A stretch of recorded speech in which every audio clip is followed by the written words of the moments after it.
यात्रा हमने पिछले साल भी यात्रा शुरू की और जो एक मैसेज जाना चाहिए था वो नहीं कर पाया। तो इसलिए हम लोग हर प्रदेश में जाके हमारा प्रयास है कि हम सब जगह जाके जो हमने काम किया इस बीच, क्योंकि उत्तराखंड में केदारनाथ उसी की वजह से जो पिछली बार यात्रा बाधित हुई वो हमने पिछली बार 2014 में उसको शुरू कर दिया और बहुत सुंदर ढंग से चारों तरफ कोई किसी प्रकार का कोई व्यवधान नहीं है। बल्कि हमने इसमें एक सुधार ये भी किया कि यात्रियों की जो संख्या एग्जैक्ट पता नहीं चल पाती, बायोमेट्रिक बेसिस हमने ऋषिकेश में भी, ताकि पता लगे कि यात्री कहाँ कहाँ जा रहा है। और 4 धाम यात्रा को अगले वर्ष हम उसी शुरू को उसका जो पहले चला था। लेकिन विंटर 4 धाम भी हमने शुरू की, क्योंकि यात्रा जब केदारनाथ, केदार बाबा, गंगोत्री, यमुनोत्री मैया की डोली नीचे अपने मायके में आती तो उन स्थानों पर हमने यात्रा शुरू कर दी और वहाँ पर हम यात्रा के लिए हमने पूरे 12 महीने यात्रा हमने शुरू की। और योग फेस्टिवल भी हमारे मार्च में होता है, पूरे विश्व को योग गुरु के रूप में जाना था, लेकिन ऋषिकेश से हम लोग योग भी शुरू करते जा रहे हैं और योग ऋषिकेश में होता है। हमारे पास बहुत सुंदर स्थान है, लेकिन सिर्फ यही कि एक संदेश कि सुरक्षित और सेफ उत्तराखंड है। बर्फ़ इस समय पूरी उत्तराखंड में पूरी बर्फ़ देखने को मिलेगी, बहुत सुंदर धूप है, ये सब उत्तराखंड में ही मिल सकता है।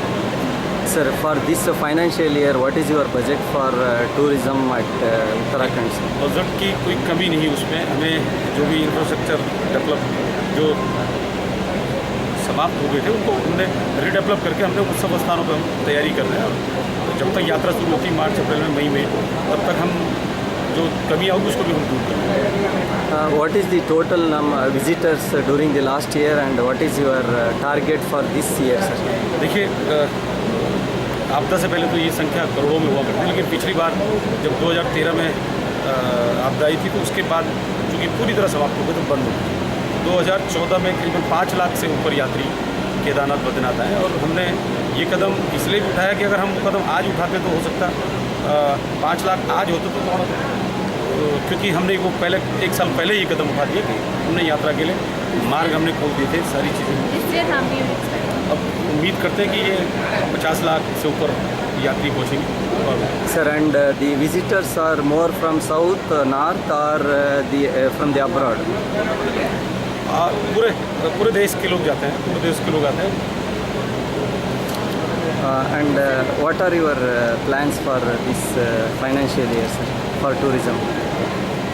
इस साल के लिए आपके क्या प्लान है टूरिज़्म? देखिए, इस साल हमारा फोकस केदारनाथ में है और जो जहाँ पर हमारे इंफ्रास्ट्रक्चर जो सब खत्म हो गए थे उनको फिर से रीडेवलप करने का है और केदारनाथ को एक नए तकनीकी रूप से, नए ढंग से इसको बनाने का। Biometric, which you were saying in Kedarnath, in Rishikesh and Guptkashi. How exactly will this be? People who have to come, they have to give their biometric details first at these destinations and then आगे जाना है कि कैसे करना है? नहीं, अब ऋषिकेश में है, लेकिन हम उसको ऑनलाइन भी करने जा रहे हैं और ऑनलाइन भी इसको कर रहे हैं, ऑनलाइन भी इसको कर रहे हैं, लेकिन और स्थानों से भी जहाँ से यात्रा शुरू होती है, जो द्वार हैं वहाँ पे भी हम बायोमेट्रिक असिस्ट कर देंगे। तो मतलब लोगों को अपनी बायोमेट्रिक डिटेल्स दे करके फिर आगे जाना है? मेडिकल आप यात्री घर से भी करके जा सकते हैं, उसमें मेडिकल भी एक फिटनेस सर्टिफिकेट है, वो अपने अपने गवर्नमेंट हॉस्पिटल से अपना फिटनेस सर्टिफिकेट लेके कहीं पर भी अपना रजिस्ट्रेशन कर सकते हैं। सर, और ये 12 महीने विंटर टूरिज्म खोलने का जो है ये सरकार द्वारा है कि ये नहीं, ये सरकार ने ही शुरू किया है, ताकि जो लोग 4 धाम जाते थे और जब बारिश या बर्फ़बारी ऑफ सीजन में कपाट बंद हो जाते थे तो हम वो देवी देवताओं की डोली नीचे आ जाती है हमारे, तो जो उनका प्रवास है शीतकालीन प्रवास, वहाँ पे भी हमने यात्रा शुरू की ताकि 12 महीने यात्रा शुरू हो। एंड दिस ईयर अभी तक 16,000 लोग जा चुके हैं विंटर चारधाम में। 16,000 this year. They've already gone. That is from when to when? From December till now. Booking किसी भी ट्रैवल एजेंट्स या इंडिविजुअल कर सकता है, हाँ। बट उसको ऋषिकेश से ऊपर जाने के लिए बायोमेट्रिक रजिस्ट्रेशन सिस्टम से ही गुजरना पड़ेगा। वो तो वो नंबर्स वहाँ से रिस्ट्रिक्ट होगा, वहाँ से रिस्ट्रिक्ट होगा। okay. और ये नंबर रिस्ट्रिक्शंस केवल केदारनाथ के लिए होंगे, बाकी नंबर रिस्ट्रिक्शंस कहीं नहीं है। 4 धाम वही केदारनाथ के बाकी 3 जगह पे तो Sir, by the way, along with the general tourism, how about the medical tourism, like that, anything? So you have so many other plans. You know the International Yoga Festival held every March in the the first week of the March in Rishikesh. And this year we are also organizing the grand scale. So that is the part of this medical. ಇವತ್ತು travel and tourism fair TTF ಪ್ರಾರಂಭ ಆಗಿದೆ. ಇದು ಮುಂದಿನ 3 ದಿವಸಗಳ ಕಾಲ ಯಶವಂತಪುರದಲ್ಲಿ Peenya metro station ಎದುರುಗಡೆ ಇರುವಂತಹ doctor Prabhakar Kore ಸಭಾಂಗಣದಲ್ಲಿ ನಡೀತಾ ಇದೆ. ಈ ಒಂದು ಬೃಹತ್ ಪ್ರವಾಸಿ ಮೇಳ ಕಳೆದ 25 ವರ್ಷಗಳಿಂದ ಬೆಂಗಳೂರಿನಲ್ಲಿ ನಡ್ಕೊಂಡು ಬರ್ತಾ ಇದೆ. ಇದರಲ್ಲಿ ಈ ವರ್ಷದಲ್ಲಿ ಸುಮಾರು 200 ವಿವಿಧ ರಾಜ್ಯಗಳ, ದೇಶಗಳ ಹಾಗೂ ವಿವಿಧ ಪ್ರವಾಸೋದ್ಯಮ ಸಂಸ್ಥೆಗಳ ಸ್ಟಾಲ್ಗಳಿಲ್ಲಿದೆ. 18 ರಾಜ್ಯಗಳು ಇಲ್ಲಿ ಭಾಗವಹಿಸಿದ್ದಾವೆ ಹಾಗೂ ಸುಮಾರು 9 ವಿದೇಶಿ ಪ್ರವಾಸೋದ್ಯಮ ಸಂಸ್ಥೆಗಳು ಸಹ ಇದರಲ್ಲಿ ಭಾಗವಹಿಸಿದ್ದಾವೆ. ಈ ಒಂದು ಪ್ರವಾಸಿ ಮೇಳದಲ್ಲಿ ಪ್ರವಾಸ ಮಾಡುವ ಆಸಕ್ತಿ ಇರುವಂತಹ ಎಲ್ಲ ಪ್ರವಾಸಿಗರಿಗೆ ಅವಶ್ಯವಿರತಕ್ಕಂತಹ ಮಾಹಿತಿ ಸಿಗುತ್ತೆ. ಹಾಗೆ ಇಲ್ಲಿ ಅವರು ಪ್ರವಾಸ ಹೋಗುವ ಸ್ಥಳಗಳ ಹೋಟೆಲ್ ಆಗಿರ್ಬೋದು, ರೆಸಾರ್ಟ್ ಆಗಿರ್ಬೋದು, ಇವುಗಳನ್ನ ಬಗ್ಗೆ ಮಾಹಿತಿ ಪಡೆದು ಬುಕ್ಕಿಂಗ್ ಕೂಡ ಮಾಡ್ಕೊಳ್ಬೋದು. ಪ್ರವಾಸ ಹೋಗುವ ಮುಂಚಿತವಾಗಿ ಈ ಎಲ್ಲ ಮಾಹಿತಿಗಳನ್ನು ಪಡೆದುಕೊಂಡ್ರೆ ಪ್ರವಾಸ ಸುಖಮಯವಾಗುತ್ತೆ ಹಾಗೂ ಬಹಳ ಮುಂಚಿತವಾಗಿ ಇದನ್ನು ಕಾಯ್ದಿರಿಸಿದರೆ ಬಹಳ ಕಡಿಮೆ ದರದಲ್ಲಿ ಇದು ದೊರೆಯುತ್ತೆ. ಹಾಗಾಗಿ ಎಲ್ಲ ಬೆಂಗಳೂರಿನ ನಾಗರಿಕರು ಸಹ ಈ ಒಂದು ಪ್ರವಾಸಿ ಮೇಳಕ್ಕೆ ಭೇಟಿ ಕೊಟ್ಟು ಇದರ ಉಪಯೋಗವನ್ನು ಪಡೆದುಕೊಳ್ಬೇಕು ಅಂತೇಳಿ ನಾವು ಇಲ್ಲ, ಇದು ಪ್ರವಾಸಿ ಶುಲ್ಕ ಏನಿಲ್ಲ, ಇದು ಯಾರು ಬೇಕಾದರೂ ಬರ್ಬೋದು, ಇದು ಉಚಿತ ಪ್ರವೇಶ ಇದೆ. G. Ibrahim, and I'm the Joint Managing Director of Fairfest Media Limited, who is organizing this entire show. Welcome to the Travel and Tourism Fair TTF Bangalore.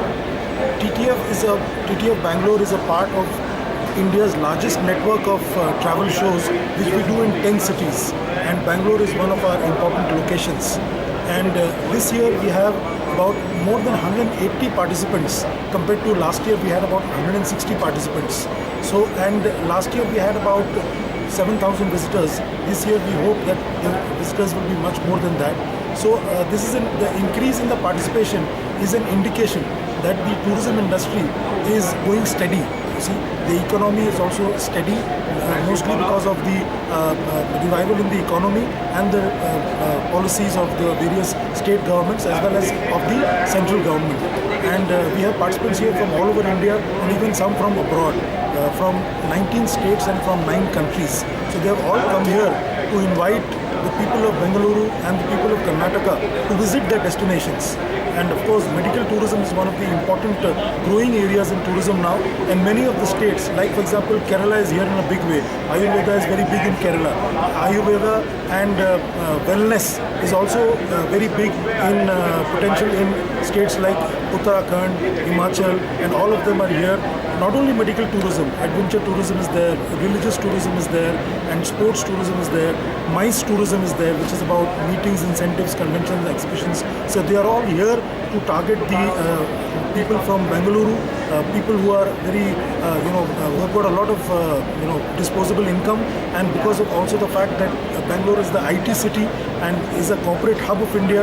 So all the exhibitors have come here with the hope that they will be able to attract a lot of leisure, business, and MICE tourists from this part of the country. Sir, in this TTF, so how many stalls are there and how many the travel agents or the tourism people they are participating? We have more than 180 stalls over here, and we have travel agents, tour operators, hotels, resorts, tourism boards, travel transportation companies, then travel portals, online travel agencies. They are all here under one roof at the Dr. Prabhakar Kore Convention Center. How about the tourism policies that is laid down by central and state governments? These people, so they are feeling about those policies. I think the policies are in the right direction. The government of India has recently introduced, enlarged the scope of the visa on arrival. They are introducing e-visas. All this is going to really help tourism into the country. They are also outlining the Swachh Paryatan policy, how the tourism areas can be cleaned up. They have taken up the Ganga Action Plan. So all this is going to contribute to tourism into the country and also domestic tourism within the country.